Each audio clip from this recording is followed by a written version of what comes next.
किसी देश में एक बहुत ही मेधावी, विद्वान, ऐश्वर्यवान एवं सौम्य प्रकृति के राजा रहते थे। वे राजसिंहासन पर बैठे। वर्षों पर वर्ष बीत गए, परंतु उन्होंने विवाह न कराया। प्रजा को बड़ा चाव था कि महलों में एक रानी आए और समय पाकर एक नन्हे मुन्ने उत्तराधिकारी की किलकारियों से राज अंतःपुर मुखरित हो उठे। प्रजा के बड़े बड़े लोगों ने राजा से निरंतर निवेदन जारी रखा कि वे अपने लिए भार्या को पसंद करें।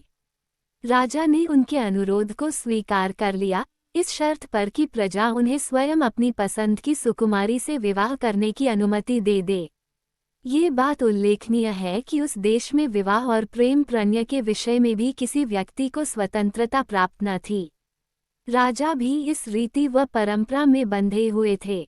लोगों ने सोचा कि राजा अपनी इच्छा के अनुसार विवाह करना चाहते हैं और यदि उनकी इच्छा पर फूल न चढ़ाए गए तो वे आयु भर कुंवारे ही रहेंगे, इसलिए उचित यही है कि राजा को अपनी पसंद के अनुसार ही विवाह करने की अनुमति दे दी जाए। अंत में प्रजा ने उन्हें अनुमति दे दी। राजा ने अपने मंत्री सामंतों को विवाह उत्सव की तैयारियां करने का आदेश दे दिया। हर चीज अत्यंत राजसी और भव्य रीति से तैयार की गई।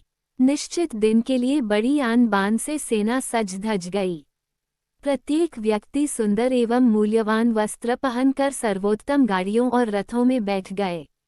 आधी सेना एक पहलू की ओर और आधी दूसरे पहलू की ओर तथा मध्य में राजा की सवारी थी। ये सारा जुलूस राजा के आदेश के अनुसार चल पड़ा। कोई विशेष मार्ग ग्रहण न किया गया। चलते चलते वे बड़े घने वनों में बहुत दूर तक चले गए।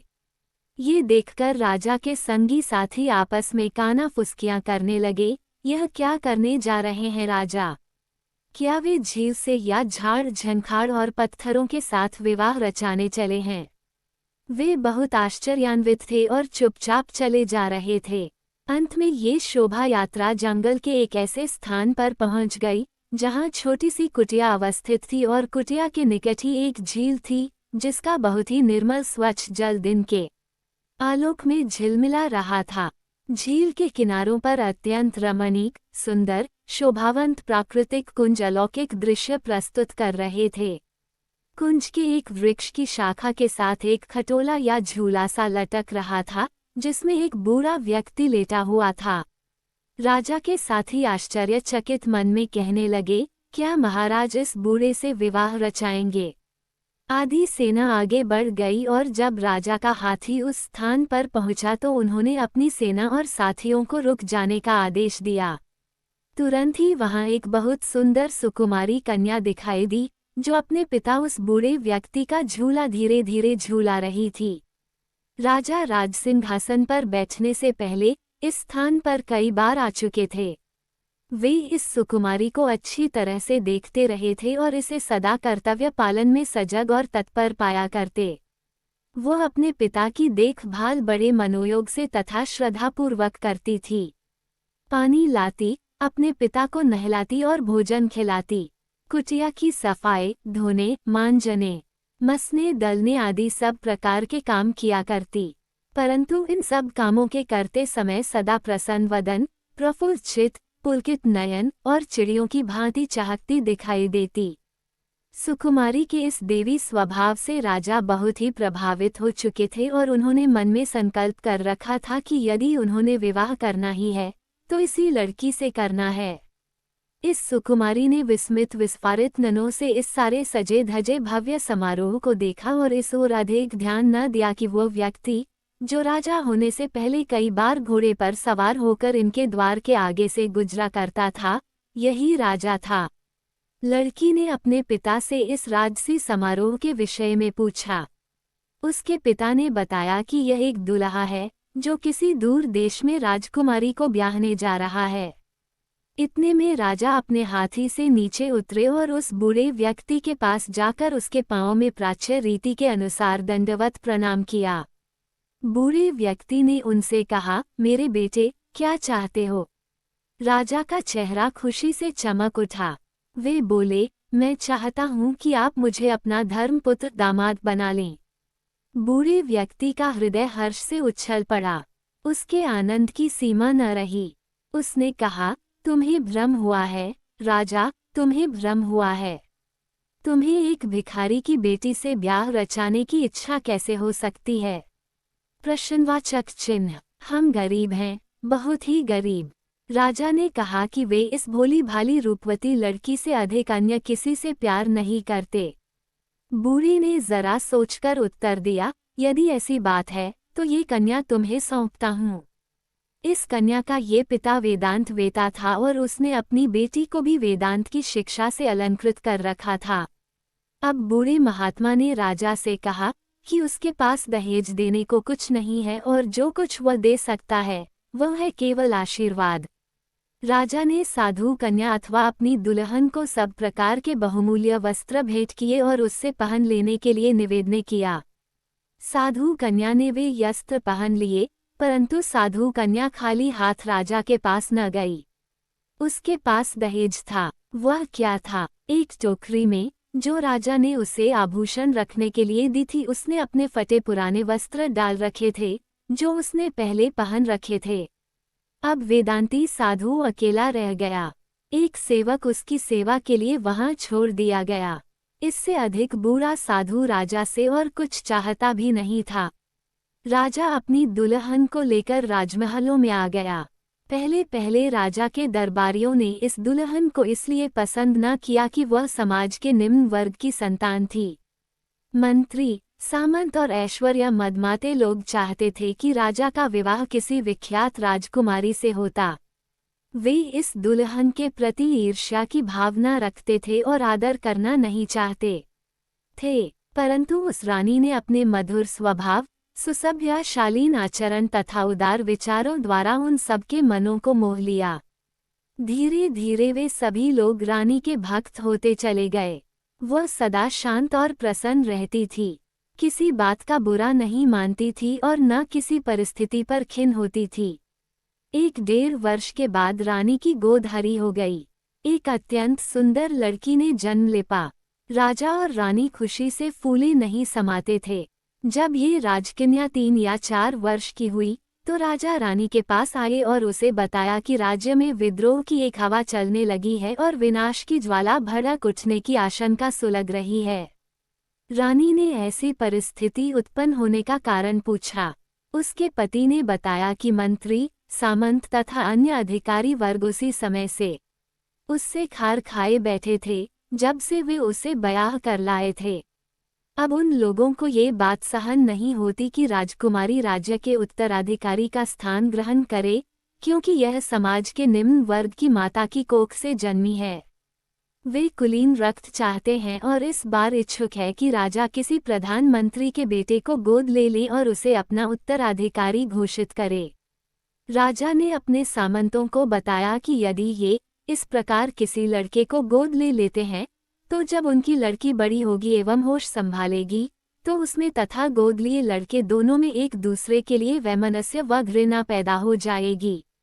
राजा ने अपनी रानी से कहा, गिरीशदा, मैं अब इस भयानक परिस्थिति से दो चार हूँ। इससे बचने के लिए सोचता रहा हूँ, बहुत सोचता रहा हूँ और अंत में इस परिणाम पर पहुँचा हूँ कि सबसे अच्छा उपाय यही है कि इस लड़की को मरवा दिया जाए। गिरीशदा रानी का नाम ने राजा को एक अत्यंत अनोखा उत्तर दिया। वो उत्तर राजा के प्रति उसके व्यवहार और कर्तव्य का प्रदर्शन करता था। उसने कहा, आप जानते हैं कि जब से मैं यहाँ आई हूँ मैं आपके साथ राज्य के सुख सहित्या भोग विलास के उपयोग के लिए अपनी निजी कोई इच्छा नहीं रखती हूँ। मैंने अपनी इच्छाओं और आकांक्षाओं को संपूर्ण रूप से आपकी इच्छा में समा डाला है। मेरा व्यक्तित्व और अस्तित्व आप में विलीन हो गया है तथा इसे केवल उस समय तक बनाए रखा है जब तक आपको सेवा के काम आ सकता है, आपके उद्देश्य में बाधा डालने के लिए नहीं। यह आपकी इच्छा है कि लड़की राजकुमारी को दूर कर दिया जाए, हमेशा हमेशा के लिए इसे निःसंकोच दूर कर दिया जाए। मैंने अपने दिल से, दिल की गहराइयों से इसे कभी अपनी पुत्री नहीं कहा। लड़की को आधी रात के समय महलों से दूर ले जाया गया और कुछ घंटों के पश्चात राजा आया। उन्होंने गिरीशदा को बताया कि लड़की को मार डालने के लिए जल्लादों के हाथ सौंप दिया गया है। रानी शांत, संयम मन और प्रसन्नचित रही, जैसे कुछ हुआ ही नहीं था। यही ज्ञान की सबसे ऊंची स्थिति तथा वरदान है कि मनुष्य बाहरी परिस्थितियों से, चाहे वे कैसी भी क्यों न हो, विचलित न हो।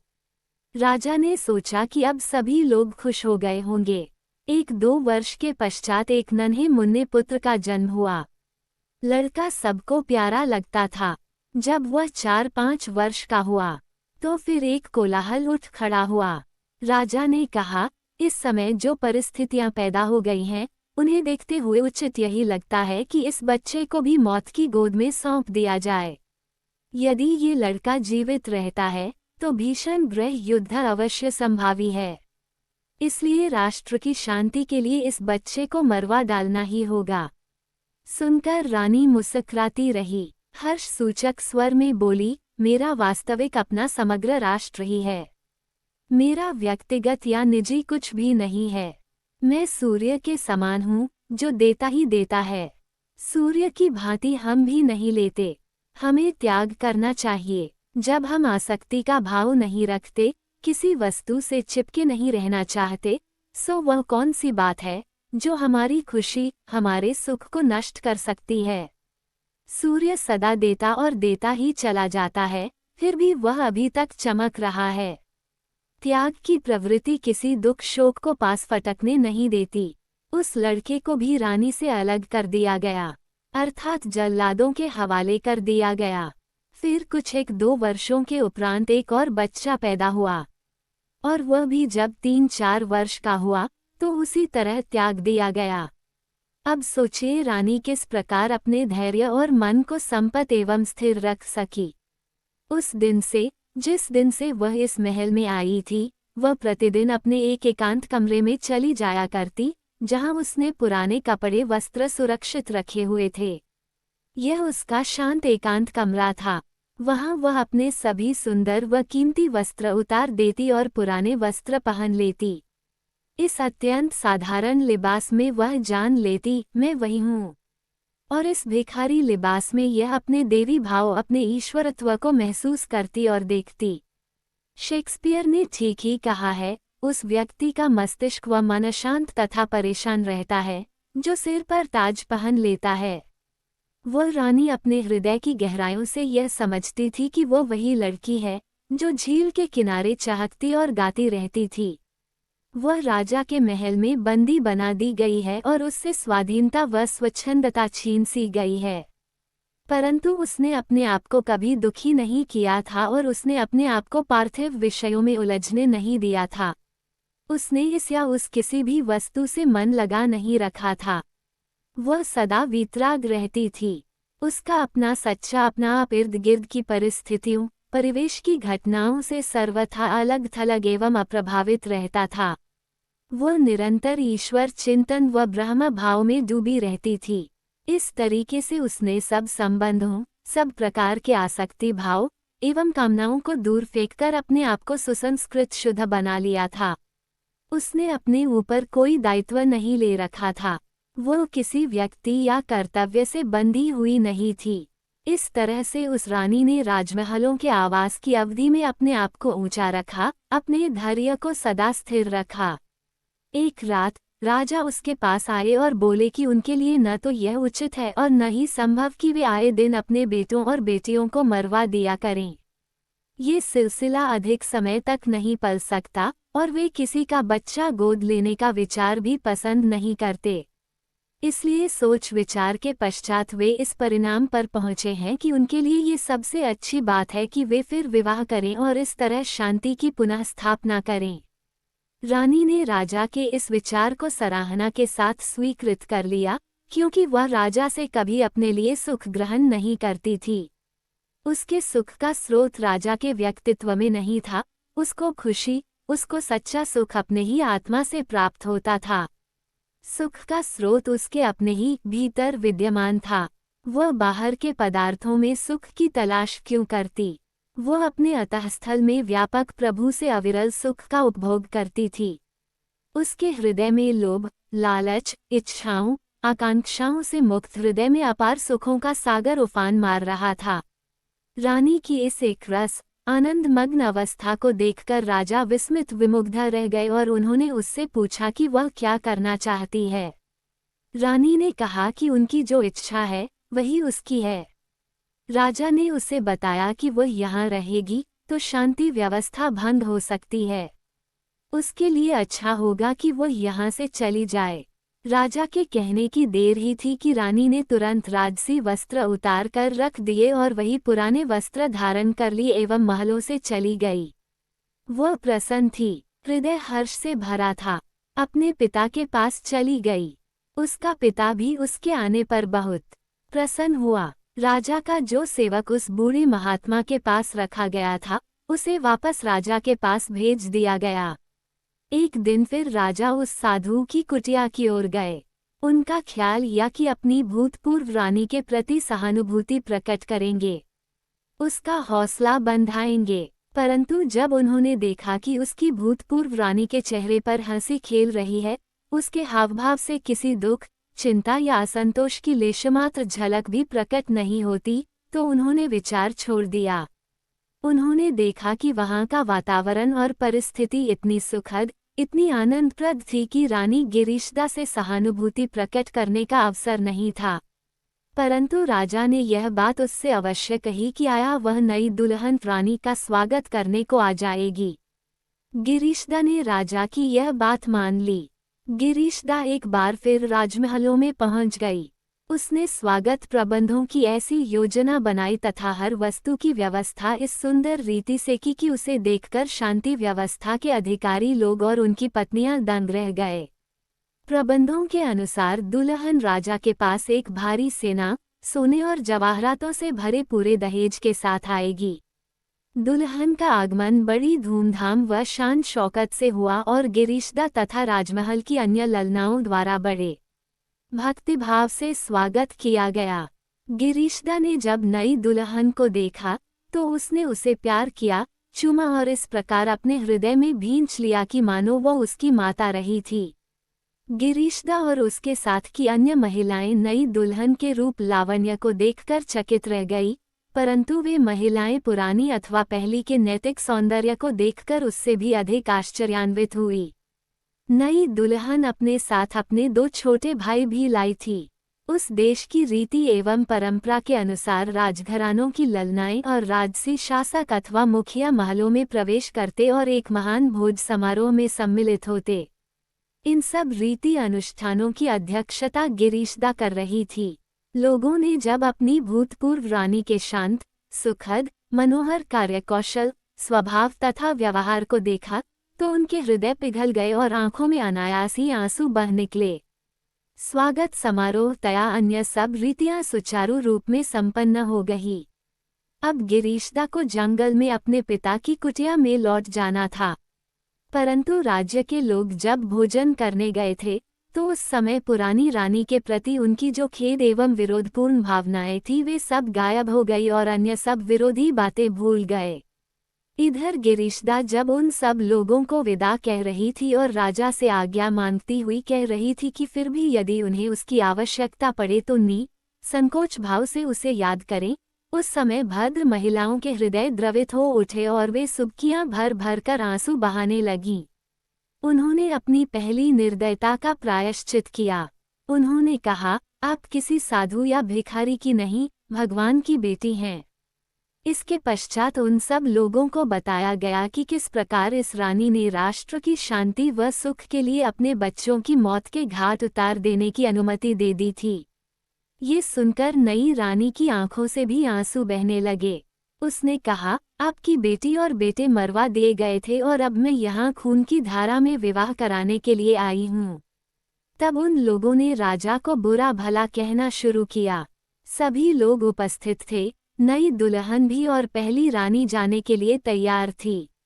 उस समय राजा खड़े हुए और बोले, अधिकारीगण, राजसभा के सदस्यों और माननीय महिलाओं, तुम सब आंसू बहा रहे हो, केवल गिरीशदा को छोड़कर सभी फूट फूट कर रो रहे हो। मैं भी हर्ष और दुख के मिले जुले भावावेग में रो रहा हूँ। मैं तुम लोगों को दोषी नहीं ठहराता, तुम मेरे बच्चे हो। मेरी आंखें आंसुओं से भरी हैं। परंतु ये आंसू दुख या अफसोस के नहीं, हर्ष और उल्लास के हैं। मैं चाहता हूँ कि आपके आंसू भी हर्ष के आंसू बन जाएं। इसके पश्चात गिरीशदा को संबोधित करके बोले, तुम भी प्रसन्न और खुश रहो। इस सारे राज्य में एकमात्र तुम ही खुश रहो।